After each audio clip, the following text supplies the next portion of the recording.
हिंदी सक्ती विरोधी मोर्चासाठी राज ठाकरेंचा संजय राऊतांना फोन। मी 6 तारखेची घोषणा केली आणि उद्धव ठाकरेंनी 7 तारखेच्या मोर्चाची घोषणा केली आहे। त्यामुळे मराठीसाठी 2 मोर्चे वेगळे निघणं बरोबर दिसत नाही असं राज ठाकरे राऊतांना म्हणाले। एकत्र आंदोलन झालं तर त्याचा जास्त प्रभाव पडेल असं राज ठाकरे म्हणाले। आम्ही आतमध्ये पत्रकार परिषद घेत असतानाच राज ठाकरे यांनी सुद्धा एका आंदोलनाची घोषणा केली, मोर्चाची घोषणा केली। ती 6 तारखेला केली। त्याची कल्पना आम्हाला मातोश्रीत नव्हती, कारण आम्ही आतमध्ये होतो। आमच्या बैठक आटपून मी बाहेर पडल्यावर, उद्धवजींचा निरोप घेऊन बाहेर पडल्यावर मला माननीय राज ठाकरे यांचा फोन आला। त्यांनी त्यांची अशी भूमिका आहे की आपण म्हणजे माननीय उद्धव साहेबांनी 7 तारखेला आंदोलन सुरू करायचं ठरवलं आहे आणि मी आता 6 तारखेची घोषणा केली आहे। मराठी माणसांना आणि मराठी भाषेसंदर्भातले 2 मोर्चे वेगळे निघणं हे बरं दिसत नाही। हे एकत्र आंदोलन झालं तर त्याचा जास्त प्रभाव पडेल आणि मराठी भाषकांना त्याचा आनंद होईल। आणि त्या संदर्भात त्यांनी ती भूमिका जी सांगितली, मी म्हटलं ठीक आहे, मी शिवसेना पक्षप्रमुखांशी या विषयावर चर्चा करतो। सन्माननीय राजसाहेबांनी पुढाकार घेऊन काल संजय राऊतांशी चर्चा केली आणि आमची भूमिका अशी होती की 7 तारखेला जर काढला तो सोमवार आहे, सुट्टीचा दिवस नाहीये, त्यामुळे जे पालक असतील, शिक्षक असतील, अगदी विद्यार्थी असतील, त्यांना ते सहभागी होणं शक्य होणार नाही।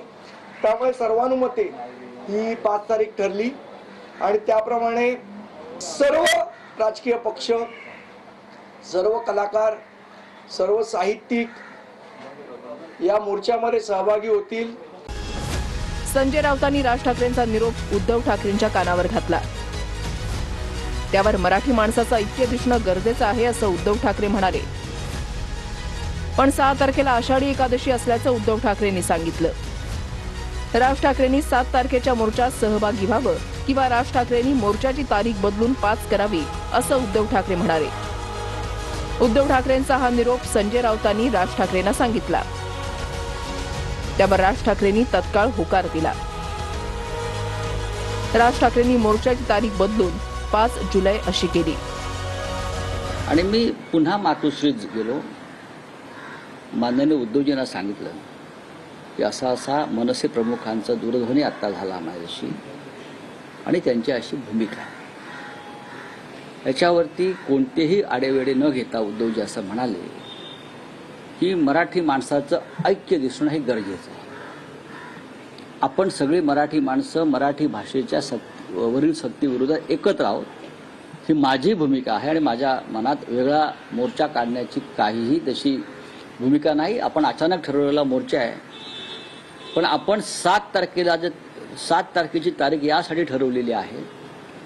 6 तारखेला आषाढी एकादशी आहे, रविवारी, आणि राज्यभरामध्ये आषाढीचा उत्सव असतो, माध्यमांवरती सुद्धा आषाढीचा उत्सव असतो। आपल्या आंदोलनाला मराठी माणसांपर्यंत थोडं पोहोचवणं अडचणीत जाईल, कारण दिवसभर तुम्ही आषाढीचे कार्यक्रम दाखवणार आहात। तर म्हणून आपण 7 तारखेला घेतलाय। एकत्र आपण जर करणार असू तर माझी काही अडचण नाहीये या संदर्भात। एक तर आपण त्यांच्याशी चर्चा करू, 7 तारखेत त्याने सहभागी व्हावं आमच्या मोर्चामध्ये, किंवा ही तारीख आपण 5 तारखेला करावी, ही 6 तारखेची आहे। त्यानुसार मी परत माननीय राज ठाकरे यांच्याशी चर्चा केली, त्यांना विनंती केली की असं शिवसेना पक्षप्रमुखांचं म्हणणं आहे। त्यांनी तात्काळ त्याला होकार दिला।